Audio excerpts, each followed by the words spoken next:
the Switch 2 is sold out everywhere. I managed to pick mine up this afternoon at GameStop with a Pro Controller, Mario Kart 8 bundle, and of course had to get Cyberpunk. So of course, naturally, I want to know if any of you guys were able to pick one up as well. Now, first off, I'll say, at least for me, this was a pretty stress-free console launch. Obviously, back with the PS5, it was during COVID, so everything was online, and that was crazy with the scalping and the bots. So I didn't have to stay up last night. I went to bed right on time, woke up ready for work, and headed over to GameStop at around 11 o'clock for my hour lunch break. And there was about 40 people by the time the store actually opened, and I was probably like the 15th person in line or something. I could tell for some people this was their first time going to a store to pre-order, because they came right when the store opened, as if that was ever going to work. So you definitely needed to be in line, at least at the GameStop in my area. They only had about 25 systems, honestly, which I thought was a really small amount, because this is the only GameStop for like the next 10 miles. So I didn't really like that. I was sweating it a little bit when I saw those numbers, but managed to still clutch it out.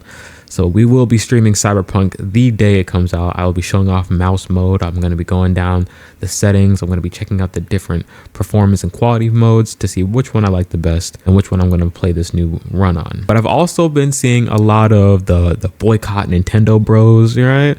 Posting their wait line pre-order, how many people are there, and if they got one or not. All right. So I think that should let you know how many people are actually still going to go and pick up the console, irregardless of what they be complaining about on Twitter. Twitter is not a real place. All right. So I know the launch week sales are actually going to be pretty insane, like damn near record breaking. If not, they will be. Stealth 4OK on Twitter was just reporting today that Bloomberg already had expectations for the Switch 2 to launch at around 6 to 8 million units, which is crazy. The last console to do anywhere close to that was the PS4 and PS5. They both launched at around 4.5 million. So even if we lowball the analysts over at Bloomberg and it hits around 5 million, even that, Nintendo would still be blowing PS4, PS5 launch numbers out of the water. That's how much people are looking forward to the system. That's why you're seeing games like Cyberpunk and Street Fighter and Daemon X Machina, Titanic Scion get ported over to the system either as soon as the system is out or as soon as those games are launching. Like, third-party developers know that Nintendo Switch 2 is going to be a platform that they can make more money with these games.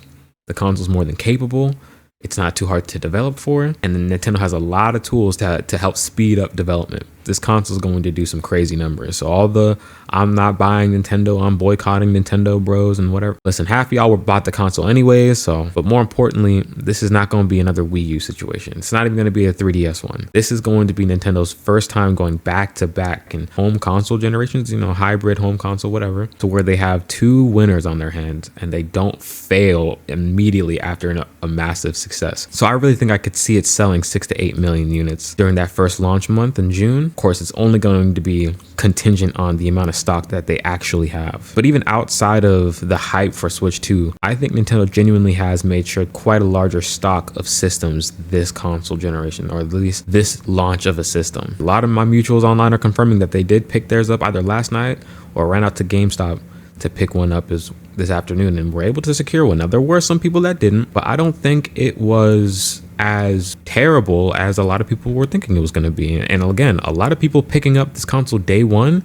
obviously shows the amount of support that this console is going to have, but two, this is going to drive a lot of third-party support, which is what I really want for this system, right? I'm going to be diving into a lot of third-party games on Switch 2 this generation. I want to give you guys the definitive answer on if Nintendo has finally given us a console where first and third-party support are both enjoyable experiences on this console. Because if Nintendo really made a system to where both first and third-party games are solid, that's how you know it's going to be a good gen to be in. So let me know what you guys think about this in the comments down below. Thank y'all so much for watching.